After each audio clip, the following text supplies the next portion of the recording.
Hello everyone and welcome back for our final quick presentation on open and closed loop systems.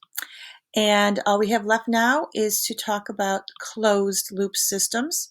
So we're going to open up that PowerPoint and talk about how a closed system differs from a open system. Okay, now I'm going back. Okay. Open loop system basically does not have the ability to monitor and check itself. Okay, so we talked about the microwave. The desired result is to have warm food, but the microwave runs for a certain amount of time and it does not have the ability to check to see if the food is at the temperature that is the desired result. Now, I will tell you that there are some microwaves that do have those additional sensors in, and those would be closed loop systems. All right, so we've talked about the different systems, and now we're going to look at a closed loop system. All right, so a desired result is to go 30 miles per hour. Okay, the process is that a car combines the resources to move the car and transport riders. Suppose the actual result is that the car is moving at a speed of 50 miles per hour. That's not the desired result. Because it's a closed loop system, okay, the driver is a part of the system and it can monitor. Okay, it can with the combination of the speedometer, the driver's eye and brain, okay, it forms a loop, a feedback loop. So now the driver realizes that it's going too fast and it can press on the brake. Okay, this is an example of a closed loop system. Okay, and some technological systems have this ability to monitor and give feedback.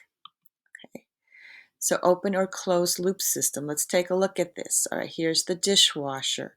Our desire will be to have clean dishes.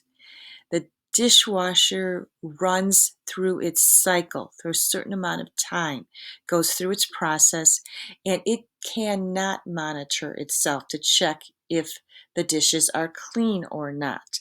A person has to come and check, right? Let's take a look at the stoplight. Oop, I want to go back to the stoplight. Okay. Sometimes a stoplight is an open loop system and sometimes it's closed.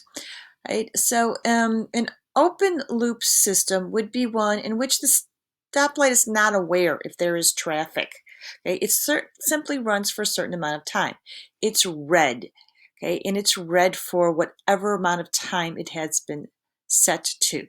So maybe 3 minutes it's red and then it turns to green. And it continues to do that.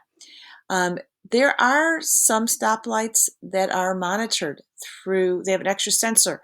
Could be a weight sensor in the street. So it's red until it senses that, oh, there is a car there, and it can change from red to green.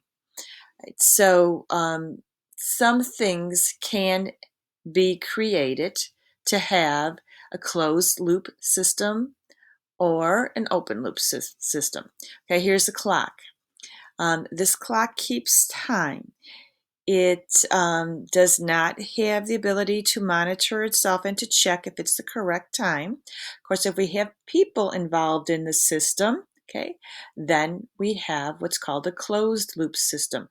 So the closed loop system is one that provides feedback. All right, and that's important to know for how different types of technology work.